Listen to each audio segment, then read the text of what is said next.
జై శ్రీ మాతాజీ. ఎడమ పార్శ్వపు వారికి ఉప్పు మరియు హై ప్రోటీన్ అంటే మాంసకృత్తుల ఆహారం అవసరం.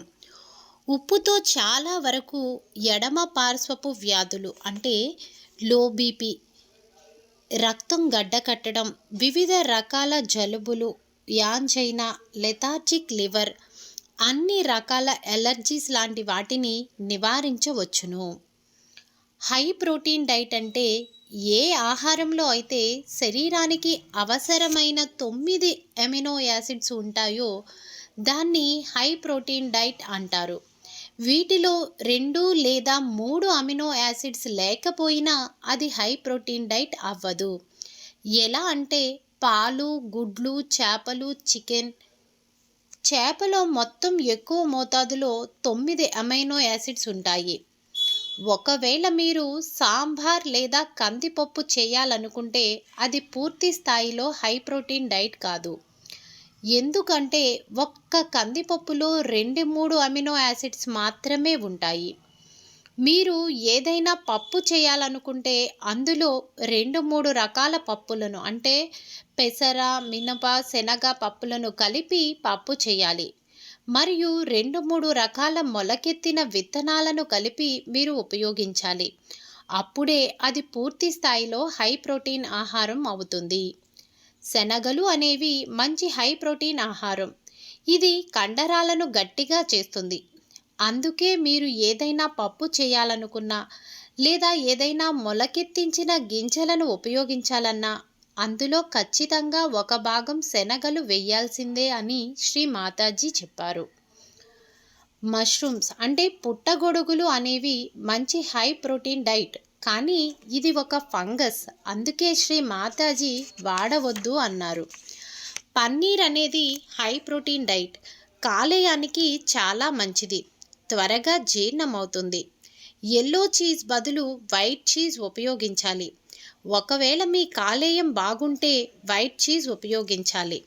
శ్రీ మాతాజీ స్వయంగా మొజరెల్లా చీజ్ ఇష్టపడేవారు. నిమ్మకాయలలో ఆటం బాంబ్ లాంటి పవర్ ఉంటుంది. నిమ్మకాయను మీరు చైతన్యపరిచి కూడా ఉపయోగించవచ్చు. ఒకవేళ మీరు నిమ్మకాయను కట్ చేసి ఉపయోగించాలనుకుంటే దానిని కట్ చేసిన 30 సెకండ్లలో ఉపయోగించాలి. లేకుంటే 30 సెకండ్ల తరువాత నిమ్మకాయలో విటమిన్ సి నాశనం అవుతుంది. అందుకే 30 సెకండ్ల లోపే ఉపయోగించాలి.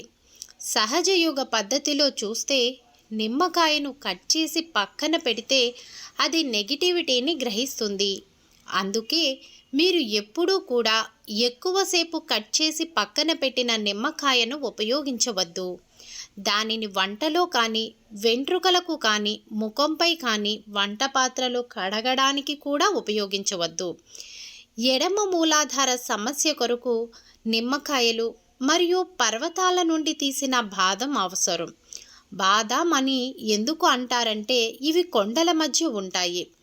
వీటిలో గణేశుని యొక్క తత్వం ఉంటుంది. అందుకే మనం వీటితో ఆ సమస్యను తీర్చవచ్చు.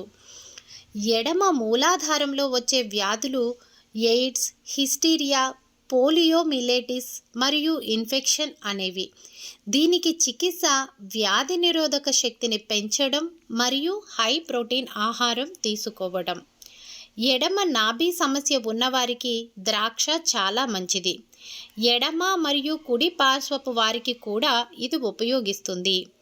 మనం ఏదైనా ఆహారం తినేటప్పుడు హడావిడిగా తినకూడదు.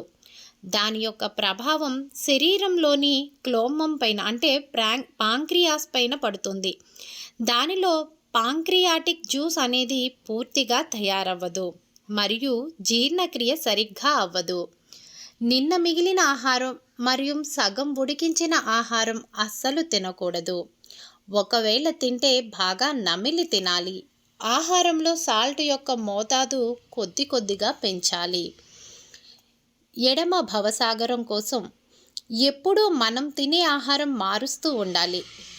ఎలాంటి స్పైసెస్ అంటే మసాలాలు తింటే సింపుల్గా తినాలి.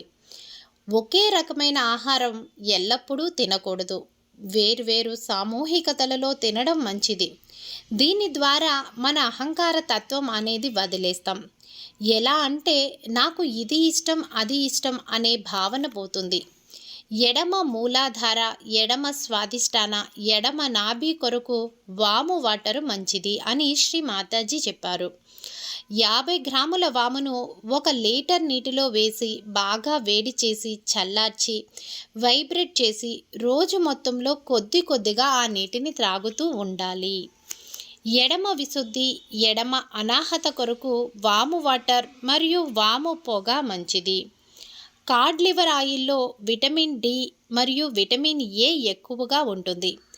ఎడమ విశుద్ధి కొరకు దీనిని టాబ్లెట్ రూపంలో స్వీకరించవచ్చు లేదా బయట నుండి విశుద్ధి మర్దన చేయవచ్చు. రెండవది, నెయ్యిలో మిరియాలు, పసుపు రెండూ కలిపి తీసుకోవాలి. తేనె కళ్ళకు విశుద్ధికి మంచిది. భీమ్సేన్ కర్పూర్ మరియు చక్కెర కలిపి కూడా తినవచ్చు. తులసిని శ్రీ మాతాజీ కృష్ణప్రియ అన్నారు. జలుబుకు తులసి ఆకులు నీటిలో వేసి సువాసన వెదజల్లే విధంగా ఉడికించి అందులో మిరియాల పొడి వేసి త్రాగవచ్చు. ఎవరికైతే జలుబు ఎక్కువగా ఉంటుందో వారు తులసి ఆకులలో మిరియాల పొడి కలుపుకొని తినడం వల్ల వారికి ఉపశమనం లభిస్తుంది. ఇప్పుడు మనం ఏవేవి చేయకూడదు అనేది తెలుసుకుందాం. ముందు మనం ప్లాస్టిక్ ఉపయోగించకూడదు. ప్లాస్టిక్ సీసాలు మనం చాలాసార్లు నీరు నింపడానికి వాడుతూ ఉంటాం. ఇలా అస్సలు చేయకూడదు. ప్లాస్టిక్ను ఒకసారి వాడితే దానిని మళ్ళీ వాడకూడదు.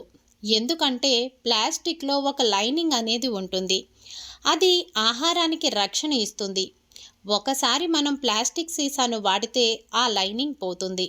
తరువాత మనం దానిని ఎన్నిసార్లు వాడినా దానిలో నీరు త్రాగినా నష్టమే తప్ప ఉపయోగం ఉండదు.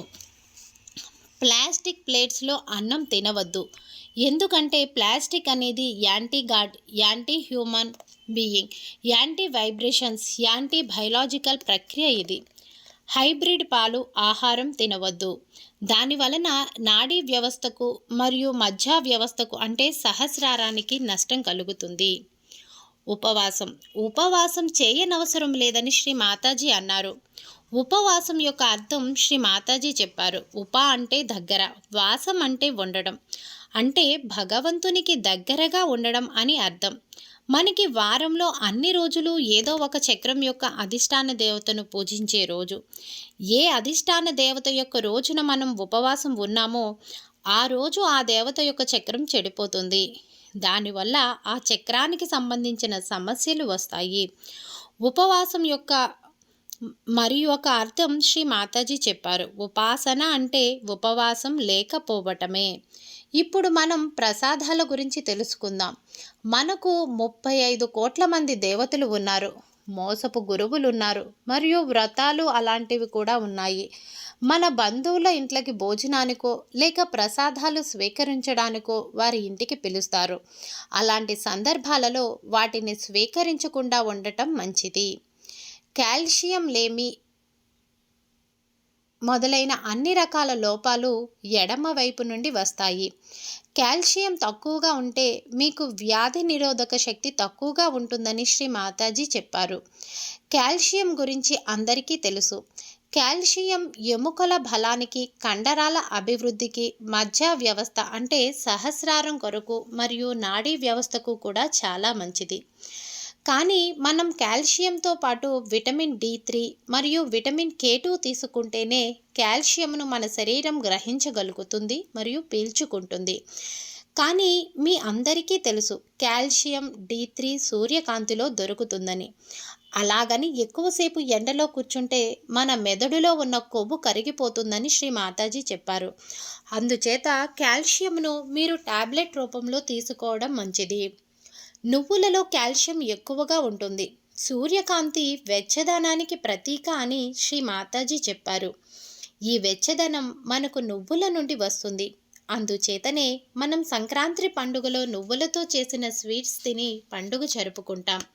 నువ్వులలో బెల్లం కూడా కలపడం ద్వారా మన మాట కూడా మధురంగా అవుతుంది.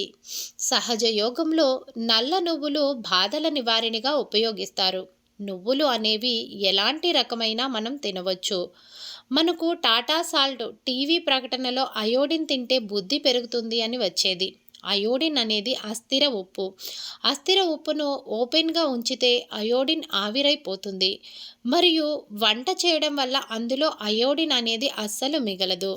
శ్రీ మాతాజీ ఎల్లో చీజ్ తినవద్దు అని చెప్పారు, కానీ మీరు మీకు చాలా ఇష్టం అని తింటూ ఉంటారు. కానీ శ్రీ మాతాజీ ఏం చెప్తారు అంటే ఎల్లో చీజును పడేయండి, అందులో మైక్రో ఆర్గానిజమ్స్ ఉంటాయి, వాటి ద్వారా మీ మీదకు మీరే బాధలు కొని తెచ్చుకుంటున్నారు.